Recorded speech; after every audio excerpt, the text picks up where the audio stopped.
time now for the first half of your evening news here on KCIM. This is Abby Ward reporting. Carroll County Farm Bureau is holding its first annual grocery grab event next month during National Agricultural Week. Carroll County Farm Bureau President Jason Neese says they were looking for a fun way to help local organizations while celebrating the agricultural industry and its impact on our local economy. We decided to start something new. We have been doing a Cram the Cab event in the past, and we wanted to change things up a little bit and do a grocery grab and try to get a little bit more of the ag businesses involved. The event takes place at Fairway in Carroll on March 21st, where teams of local ag businesses will compete for the champion trophy. Board member Marie Pudens says the primary goal is to achieve as close to a $250 grocery bill as possible, with items requested from the local food pantries. Each team will have 2 or 3 people on the team, and only one team member can put items into the cart. On the cart, they have to have at least 10 items that the food pantries want. So then they'll get that list of items like 3 minutes before what they call heat. And then they have 3 minutes to get all the items. We're giving out 3 different prizes, one for the most decorative cart or costumes, one for the closest to $250, and then the other prize goes out to the team that makes the most money. So whatever you have in the cart, that's what you have to pay for, and we are donating all that to the 4 different food pantries in Carroll County. Neese encourages any business in the ag field to get a team signed up. Pretty much anybody can sign up. We are looking to bring in the ag community together, so ag businesses or even individual farms or whoever that has some relation to agriculture can sign up for this event. They can contact the Carroll home office by phone or by email at carroll.county@ifbf.org. All food or money raised will be divided and donated to the Community of Concern, New Opportunities, C3 Manning Food Pantry, and Coon Rapids Baird Food Pantry. For questions or to sign up a team, call the main office at 712-792-9296 or email carroll.county@ifbf.org. Glidden will soon be offering a new place for residents to take their 4-legged friends to run and play. With a grant of $5,500 from a local Peace Lutheran Charities Foundation, new agility equipment will be added to the area where old wastewater plant was located on the southeast corner of town to create a fenced-in dog park. City Administrator Brooke Peterson says the city hopes to install the new equipment in the next few months, giving residents a safe place for their dogs to run and play. The equipment purchased includes metal hoops for the dogs to jump through, an adjustable metal bar to jump over, and waste stations to encourage residents to clean up after their pets. Peterson says the city was looking for a way to utilize the land, and the idea stemmed from a request from the community. Peterson thanks the Peace Lutheran Charities for the grant money to make this happen and encourages everyone to take their dog to the Glidden Dog Park once construction is finished. Locals People's Bank in Scranton and Jefferson is starting a new housing initiative to assist local town residents with funding for housing projects. The 25 Corridor Housing Initiative began in the fall of 2023, aiming to increase property values and the general attractiveness and availability of housing in local communities. The 25 CHI is a separate entity from the 144 CHI that serves the eastern side of Greene County and beyond. People's Bank Market President and Treasurer for 25 CHI, Tina Beeman, and Peggy Hoyt, who serves as 25 CHI Secretary, says this initiative will serve the eastern side of Greene County and parts of Carroll and Guthrie counties. We just wanted to bring it over to this side because small towns just need some revitalization. And this whole idea that was really brought from Ogden Legacy Group is kind of how this became the Highway 25 corridor housing. The exterior matching grant is available to any resident living in the city limits of Sheridan, Scranton, Ralston, Baird, Bagley, and Coon Rapids, looking to complete an exterior project on a house. Those accepted will receive 50% of the total project cost, up to $1,500. Beeman and Hoyt say the application projects will be reviewed by the board and scaled according to need and priority. So it's any improvements to the exterior of a qualifying residence. And just some examples would be roof repair, maybe new doors or a new window, They may even just need a dumpster to clean up the yard to make it look better. Another example would be a tree removal. So if you have a dead tree, that can be a safety hazard and it's a cosmetic hazard as well. So that's something else that would be eligible for this. The one that probably is just more of a beauty thing and it doesn't really need anything is going to probably score lower, so that all the other more needed beautifying and improvements would get a higher score. And if we ran out of money by the time we got to that last one that's basically just pretty and it doesn't really need anything, it's just a little accent, then that one probably wouldn't get funded. Applications are now accepted until April 1st. Funds must be used on projects completed by November 30th of this calendar year. All receipts of project purchases must be submitted to 25CHI by December 13th for reimbursement. Beeman and Hoyt encourage all residents of eligible towns to sign up, as grants will be given out until funding is all used up. They can pick up an application at any of the People's Bank locations that are in the area. Any of the town city halls has the information, and the town libraries. We've gotten information out to all of them. They can also apply on our Facebook page, which is 25 Corridor Housing Initiative. We have a Google Doc uploaded that they can apply online to make it easy. Again, applications for the 25 CHI Exterior Matching Grant are due by April 1st.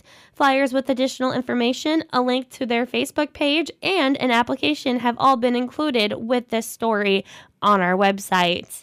And that has been the first half of your evening news here on KCIM. We will be back for more after these messages. Remodeling or building a new home? Where do you even start? Shelley Schaefer started at Prenger's Slumberland. When I walked through the door at Prenger's Slumberland, I had a sheet of paper with my floor plan drawn out on it. I started working with Julie, and she was tremendous help, gave me many suggestions, what color to paint the walls, to the size of the baseboard, flooring, tile, putting the whole house together. Julie is very talented at figuring out your style. Prenger's Slumberland has a large variety of furniture in the store. We also did a lot of custom ordering. It was easy. We love our house. We could not have done it without Prenger's, without Julie. This is our forever home, and I wanted everything to be perfect, and Julie did that. Tremendous selection and free design service. That's just part of what you can expect when you work with Prenger's Slumberland in Carroll. Stop by the Prenger's showroom on Highway 30 West, Carroll. Time now for the second half of your evening news here on KCIM. But before we get into any stories, let's take a look at a quick weather forecast with some weather facts. So tonight we're looking at partly cloudy skies with a low around 29. Tomorrow we're going to see increasing clouds with a high near 53. Wednesday night there's a 50% chance of rain before midnight, mostly cloudy with the low around 26. Wind gusts could be as high as 23 miles per hour. And Thursday, we're looking at sunny skies with a high near 37, wind gusts as high as 18 miles per hour. And Thursday night, a 50% chance of snow, mainly after midnight, mostly cloudy with a low around 23. That's what I was worried about. Second winter, it is coming. We were blessed with this beautiful weather, and now we are getting snow. But if we look ahead, we're going to have highs still near in the upper 40s. So, I mean, it's not going to stay very long. Now let's take a look at some weather facts for you today. Yesterday's high was 50 degrees and yesterday's low was 24. Sunrise tomorrow will be at 7:18 a.m. And back in 1954, record high was set at 61 degrees, while record low was negative 29, set back in 1905. We are still sitting pretty well above normal. Normal range for this year is a high of 33, which right now we're sitting at 45. So, I mean, it's still above normal. So, I will take it. Now, let's take a look at your evening news. The Sac County Sheriff's Office reports they are investigating alleged threats from juveniles following a fight Monday morning at the Ridgeview Middle School in Early. Authorities say the altercation occurred between two male students, one from Holstein and the other from Schaller. During their investigation, deputies discovered there may have been a threat of possible violence during an upcoming dance scheduled for Friday night in Holstein. According to law enforcement, one of the two males had intended to fight the other student during the dance because of a TikTok video he had posted. Authorities later learned that Holstein juvenile had sent a threatening message to the other student, and there were allegations of photos of a gun that had been sent via Snapchat. Deputies conducted additional interviews and were able to corroborate the threat of violence with a firearm. However, officials note they take every threat of violence seriously. Students, parents, and staff will see additional law enforcement present at the Ridgeview Middle School over the next several days. Individuals with information about this incident are asked to contact the Sac County Sheriff's Office at 712-662-7127. The Ida County Sheriff's Office also assisted with the investigation. Yesterday, the Community Foundation of Carroll County announced more than $200,000 in grants to local projects for the 2024 award cycle.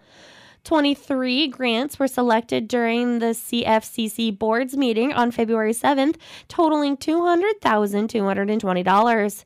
Of that total, $116,685.12 will be distributed through the County Endowment Program, $30,034.88 from the CFCC's Endowment Fund, and $53,500 from funding through the Grow Green County Gaming Corporation.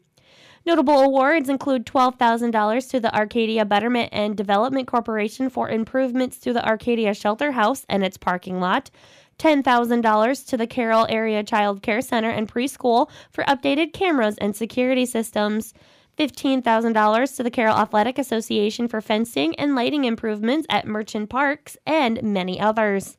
Funding from the Grow Green County Gaming Corporation provided a $25,000 grant to the City of Coon Rapids for trail side resurfacing, and the City of Templeton will receive $15,000 for improvements to the community ball field, to name a few. A complete list of recipients is included with this story on our website. The Animal Rescue of Carroll is hosting a special Valentine's Day themed fundraiser this week. Karen Schoten, ARC volunteer, says the holiday is centered on love, so why not love for pets? Valentine's Day is for lovers, and if you love animals, consider donating $5 to Animal Rescue of Carroll on our Facebook page. All you have to do is click on the donate button. The fundraiser is now live and easy to find. Simply search for Animal Rescue of Carroll on Facebook and click the blue donate button near the top of the page. Schoten says donations are critical for the shelter's ongoing operations. The money that you give will be used to give treats, toys, blankets, leashes, collars, and all the other things that the ARC pets need, and the vet bills and food and litter, and there are just so many needs. It's unbelievable. Schoten adds they are always looking for more volunteers with all types of skill sets. Volunteers and fosters are needed at all times. We also need adopters, of course. Schoten says there has been rumors of the ARC closing its doors, but she says those are untrue. First of all, Animal Rescue is not closing the shelter. I've heard various rumors saying that we are. We are not. The other thing is, I've heard rumors saying that we will not take any more animals. That is not exactly true. We take kittens because kitten season has started. We take animals from Carroll Vet Clinic, and we will take surrenders if there is room. ARC's Valentine fundraiser runs through the end of the week. Once spring arrives, they plan to return to their monthly drive-through meals, likely in April. Iowa Governor Kim Reynolds signed an order yesterday extending Iowa's Harvest Proclamation for another few weeks. The new expiration date for the relaxation of weight limits and transportation of harvest-related goods is now February 23rd. The proclamation allows vehicles transporting corn, soybeans, hay, straw, silage, stover, fertilizer, and manure to be overweight without exceeding 90,000 pounds gross weight without a permit for the duration of this proclamation. This order applies to loads transported on all highways within the state, excluding the interstate system. Applicable vehicles must not exceed the maximum axle weight limit determined under the non-primary highway gross weight table in Iowa Code by more than 12.5%, remain under the legal maximum axle weight limit of 20,000 pounds, and comply with posted limits on roads and bridges. The complete proclamation is included with this story on our website. And that has been a look at your evening news here on KCIM. This has been Abby Ward reporting. Have a great evening.